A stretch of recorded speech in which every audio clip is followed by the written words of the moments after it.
안녕하세요. 다시 찾아와 주신 여러분을 환영합니다. 왜 이 사람들이 이 정도로 이 법을 두려워하고 있을까요? 국민의힘은 어제부터 오늘까지 이 법을 입틀막법이라고 부르고 있습니다. 언론에도 SNS에도 그 프레임이 그대로 걸려 있어요. 근데 오늘 시행된 조문을 실제로 열어보면요. 이건 언론을 향한 법이 아닙니다.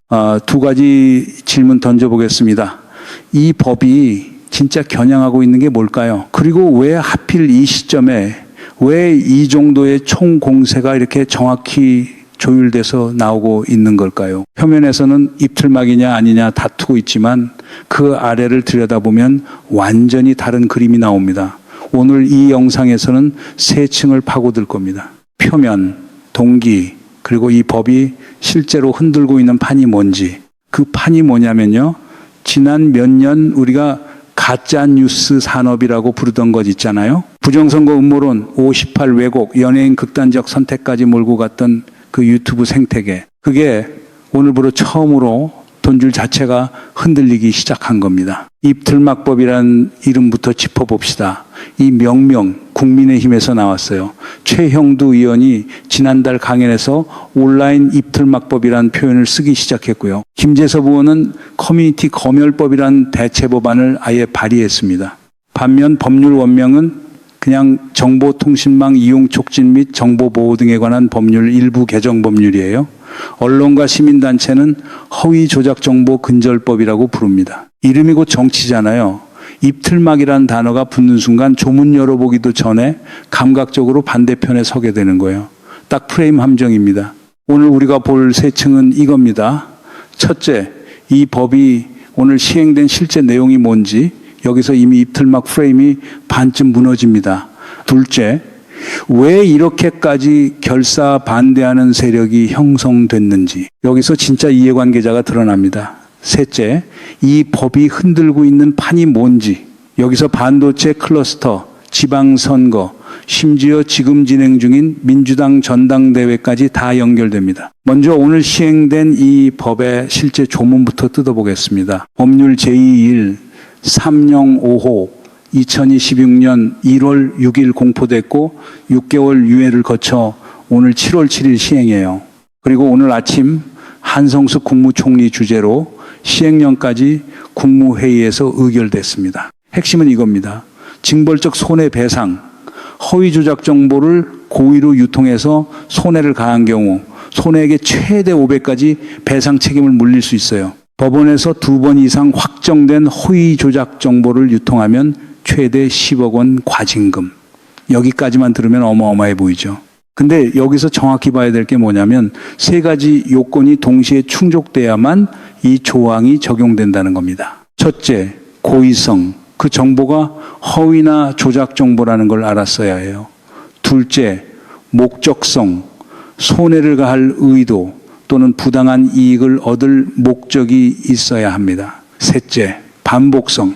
시행령 초안 기준으로 최근 3개월간 3회 이상 게시했어야 하고 구독자 10만 명 이상이거나 월 평균 조회수 10만 회를 넘어야 해요. 이 세 가지가 다 겹칠 때에만 대상이 되는 겁니다. 김현 민주당 의원이 오늘 SBS 인터뷰에서 정확히 이 부분을 짚었어요. 경제적 이익 추구가 목적이고 사실 관계가 아닌 것을 지속적으로 유포하는 행위. 이 셋이 다 인정될 때만 적용된다는 취지의 설명이었습니다. 그럼 뭐가 대상이 아닌지도 봐야 합니다. 풍자와 패러디는 조문에서 명시적으로 제외됐어요. 일반 이용자, 개인 SNS 사용자, 소규모 채널은 애초에 대상이 아닙니다. 검토됐던 검색 서비스와 오픈마켓도 박미통위가 지난 5월 29일 전체 회의에서 규제 대상에서 뺐고요. 박미통위가 직접 심의하는 조항도 이번 개정안에는 안 들어갔어요. 최종 판정은 법원이 합니다. 관리는 하되 간섭은 하지 않는 구조라는 거죠. 심의는 안 하는데 심의 안 한다는 걸 알리기 위한 위원회는 있어요. 그런 구조입니다. 대신 대규모 정보통신 서비스 제공자, 그러니까 네이버, 카카오, 구글, 메타 이런 곳에서 자율운영 정책을 세우고 단기별로 투명성 보고서를 공표하도록 했어요. 사실확인단체와의 협약 근거도 마련됐고요. 신고 남용에 대한 대응책도 조문에 들어가 있습니다. 사업자는 근거 없이 반복 신고하는 사용자에 대해 사전 통지 후 신고 접수를 제한할 수 있어요. 즉, 이 법은 신고 폭탄으로 정적을 침묵시키는 도구로 쓰이는 것 자체도 차단하려고 여기까지 정리해보면요. 이 법은 언론사 통제법이라기보다 유튜브와 SNS, 상위 대형 상업 계정, 대상 사후 민사배상 구조에 가깝습니다.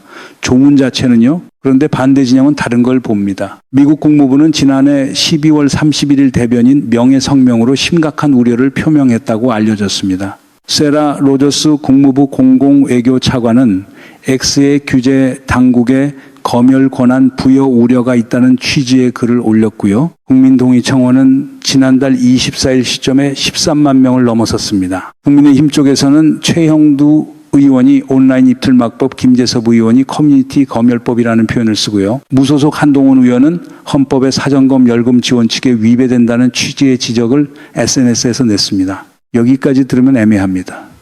언론 자유 침해라는 우려도 나올 만하고 정부와 여당 입장도 이해가 돼요. 방미통일 시행령 조정 과정도 그런 우려를 반영한 결과처럼 보이고, 근데 여기가 함정입니다. 이 법이 표현의 자유 문제인가라는 질문 자체가 이미 프레임에 걸린 거예요. 벌거벗은 임금님 행차 보고 있는 기분이 들어요. 다들 입틀막이라고 임금님이 옷 못 입었다고 외치는데 정작 조문을 열어보면 옷은 아무 데도 없거든요. 정리해 봅시다. 이 법은 삼요건 충족 시에만 적용, 10만 이상 대형 계정만 대상, 풍자 제외, 자율 규제 우선. 미국 우려는 있지만 국내 시민사회도 문제 제기 중. 그럼 결국 검열이냐 아니냐의 균형 문제고 오늘 시행되면 실무 판단은 법원에 맡기면 되겠네. 여기까지가 상식적인 결론이에요. 여기서 끝내면 편해요. 근데 여기서 한 가지 놓치면 안 되는 게 있어요. 방금 우리가 논의한 프레임이 이미 잘못 짜여진 거라면요. 김현 의원이 오늘 인터뷰에서 직접 든 사례 3가지가 있습니다. 이게 이 법을 만든 실제 배경이에요. 첫 번째, 특정 신문에서 선관위가 부정선거를 중국 사람들을 동원해서 저질렀다는 얘기를 지속적으로 유포했다는 지적. 이게 유튜브를 통해 확산되면서 지난 6.3 지방선거 국면까지 이어졌잖아요. 이건 언론의 자유가 아니라 헌정질서 파괴 사안이에요. 다른 카테고리의 문제입니다. 두 번째, 북한군에 의해서 58이 저질러졌다는 얘기가 일간지를 통해 유통되고 그게 다시 유튜브에서 재생되는 구조. 국가폭력 부정과 표현의 자유는 완전히 다른 층에 있는 겁니다. 세 번째, 극단적인 선택까지 가게 되는 연예인들, 그리고 유튜브 하는 분들에 대한 조직적 공격, 인격권, 침해가 표현의 자유의 이름 아래에서 방치되어 왔던 거예요. 그러니까 입틀막이냐 아니냐로 다루면 안 되는 겁니다. 이 법은 표현의 자유 문제가 아니라 그동안 표현의 자유의 이름으로 보호받았던 산업 하나가 무너지느냐 마느냐의 문제예요. 여기서부터 이야기의 성격이 완전히 달라집니다. 문제는 여기서부터입니다. 그럼 이 법이 진짜로 겨냥하고 있는 시장은 어떻게 생긴 시장인가? 이 법의 삼요건을 다시 뒤집어서 보시면은요, 대상이 되는 계정의 형태가 정확히 나옵니다. 구독자 10만 이상, 반복 게시, 광고와 후원 수익, 그리고 허위임을 알고도 유포. 이 4가지가 겹치는 지점이 있어요. 그 지점이 바로 지난 3년간 이 시장에서 가장 큰 돈을 벌었던 곳이에요. 카테고리 몇 개 짚어보겠습니다. 부정선거 음모론을 반복 유포한 채널들, 종교나 강사라는 명목으로 정치 콘텐츠를 생성해온 계열, 사실 확인 없이 야당 관계자 발언을 그대로 실현하려는 재유통 채널, 그리고 특정 인물 저격을 조회수 모델로 삼는 채널, 유튜브 정치 카테고리 상위권 상당수가 여기 겹칩니다. 규모가 어느 정도냐면요, 정치 카테고리 상위권 채널 중 광고와 후원 수익을 합쳐 월 매출이 억 단위인 곳이 여럿 있어요. 그러니까 우리가 얘기하는 게 개인 크리에이터의 표현 문제가 아니라 매출 수십억 원 규모의 콘텐츠 산업이 앞으로 사후 배상 리스크 관리를 요구받게 됐다는 얘기입니다. 산업재 편이지 검열이 아니에요. 주류 언론이 이 부분을 거의 다루지 않는 건 더 이상 우연이라고 보긴 어렵습니다. 왜 그런지 보시면 이해가 되실 거예요. 이제 타이밍을 겹쳐보겠습니다. 이거 웃을 일이 아닙니다. 지난해 12월 23일 국민의힘 필리버스터, 12월 24일 본회의 통과, 12월 31일 미 국무부 대변인 성명, 올해 1월 6일 공포, 6월 24일 국민동의청원 13만 돌파, 6월 26일 국민의힘 대체법안 발의, 그리고 오늘 7월 7일 시행령 국무회의 의결까지 이 일정 안에서 같은 프레임이 같은 시점에 조중동 계열 매체와 극우 유튜브 생태계 그리고 미국 우파 매체에서 거의 동시에 튀어나왔습니다. 입틀막이라는 표현이 하루 이틀 사이에 세 군데서 헤드라인으로 붙어요. 이 정도면 우연이라고 보긴 어려운 패턴입니다. 김현 의원이 오늘 인터뷰에서 한 지적이 뼈 아파요. 당시 국민의힘은 아무런 법 개정안을 낸 적이 없었다. 논의에도 참여하지 않았다. 일을 하라고 했더니 일을 안 하고 일을 한 사람한테 지금 비난을 퍼붓는 형국이라는 취지의 지적이었어요. 실제 국민의힘 최형두 김장겸 의원의 이른바 온라인 입틀막 철폐법은 통과 이후인 올해 1월 15일에 발의됐고요. 김재섭 의원의 대체법안은 시행 12일 전인 6월 26일에 나왔습니다. 심의 자리에는 안 오고 시행 자리엔 카메라 앞에 서요. 이거 처음이 아니에요. 같은 패턴 또 나왔습니다. 자충수가 반복되는 겁니다. 미국 국무부 우려도 그냥 액면 그대로 받아들이면 안 됩니다. 트럼프 행정부의 관심사는 표현의 자유 그 자체가 아니거든요. 지난달 23일 마코 루비오 국무장관이 EU 디지털 서비스법 관련자 5명에 대해 비자 발급 제한 조치를 취했잖아요. 이유는 미국 플랫폼 기업을 강압하는 조직적 시도를 이끌었다는 거였어요. 정보통신망법 개정안의 모델이 된 게 정확히 그 EU DSA입니다. 트럼프 행정부는 이걸 미국 빅테크에 대한 규제 시도로 판단하고 있어요. 그러니까 미 국무부 우려가 표현의 자유라는 이름을 쓰고 있지만 실제 이해관계는 구글, 메타, X 같은 미국 플랫폼 사업의 부담인 겁니다. 이걸 국내 정치가 미국도 반대하는 악법으로 재포장해서 활용하는 구조가 지금 벌어지고 있어요. 지난달 18일 한미 FTA 공동위원회 회의가 연기된 배경에 한국의 디지털 규제에 대한 미국 측 불만이 작용했다는 보도까지 나왔고요.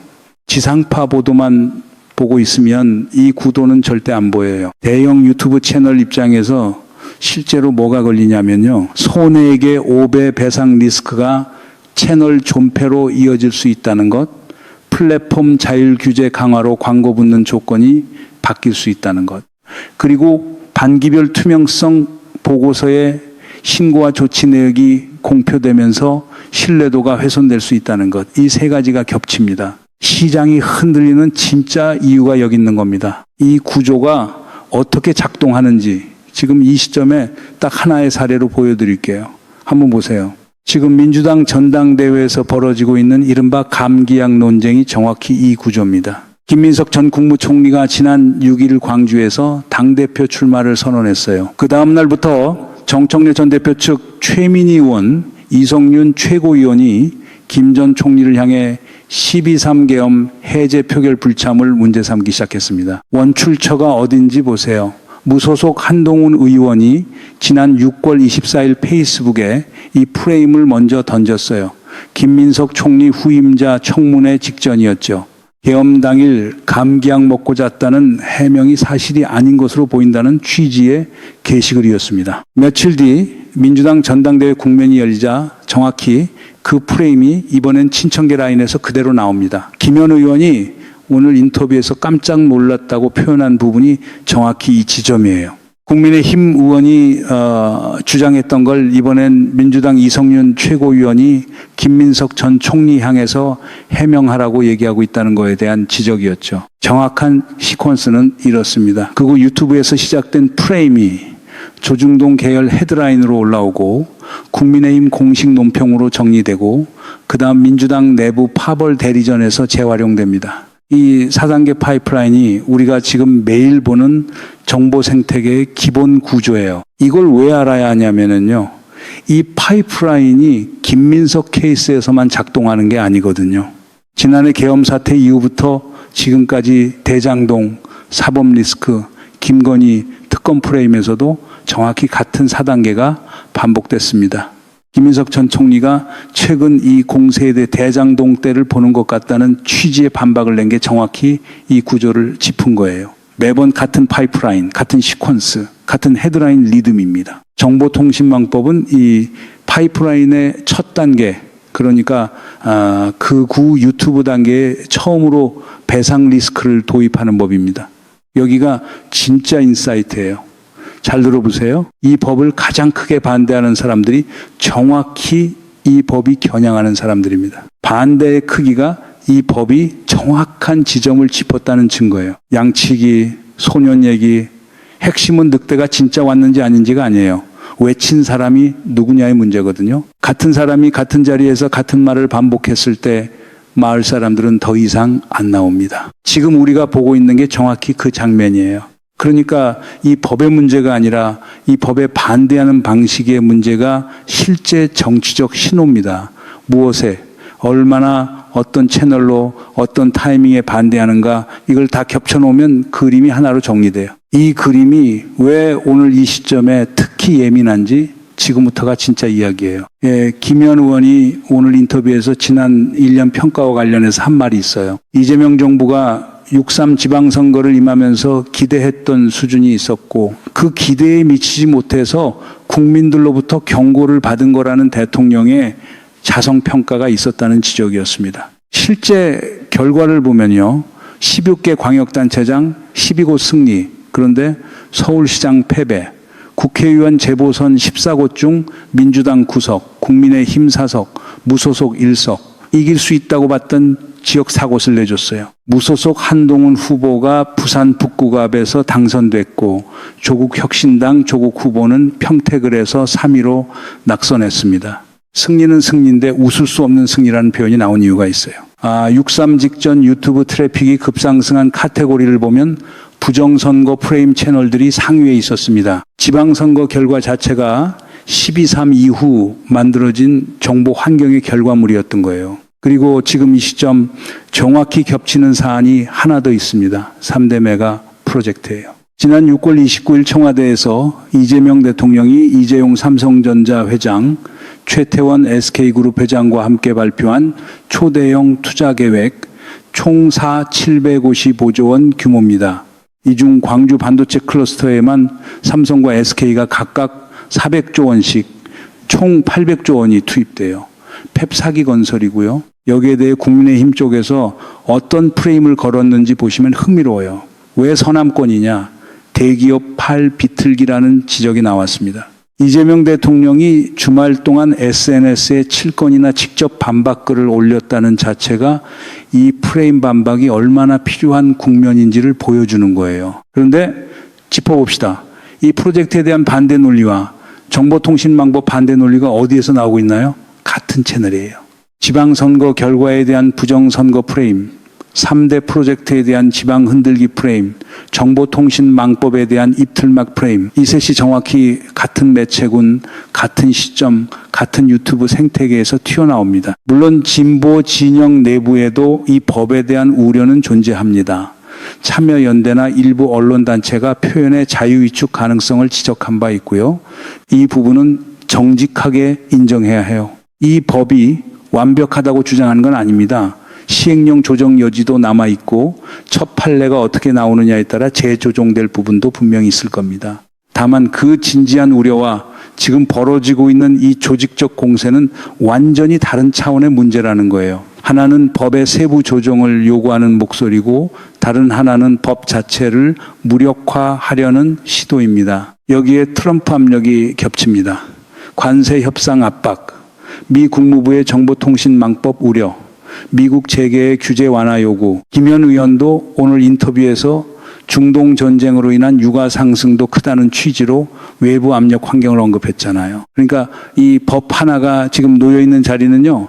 12.3 이후 정보 환경, 6.3 이후 정치 환경, 3대 프로젝트가 놓인 산업 환경, 그리고 트럼프 압력이 놓인 외교 환경. 이 네 층이 동시에 걸려 있는 지점입니다. 그래서 이 정도의 총공세를 받고 있는 거예요. 처음에 이 질문을 던졌습니다. 왜 이 사람들이 이 정도로 이 법을 두려워하고 있을까요? 지금 이 시점에서 보이는 답은요. 사실 질문 자체가 조금 틀렸다는 겁니다. 우리가 봐야 할 진짜 질문은 이거예요. 이 법이 시행되면 누가 보호받게 되는가? 부정선거 음모론에 지속적으로 시달렸던 선관위 실무자들, 18 왜곡 유통에 마주쳐온 유가족과 참여자들, 조직적 온라인 공격을 받다가 스스로 목숨을 끊었던 연예인들, 종교와 건강 프레임으로 반복적으로 허위 정보의 대상이 됐던 정치인들과 그 가족들, 그리고 여러분, 매일 접하는 정보 환경의 신뢰도 12 데자뷰 보고 있는 셈이에요. 그 시절 그 새벽 풍경이 떠오르는 분들 많을 겁니다.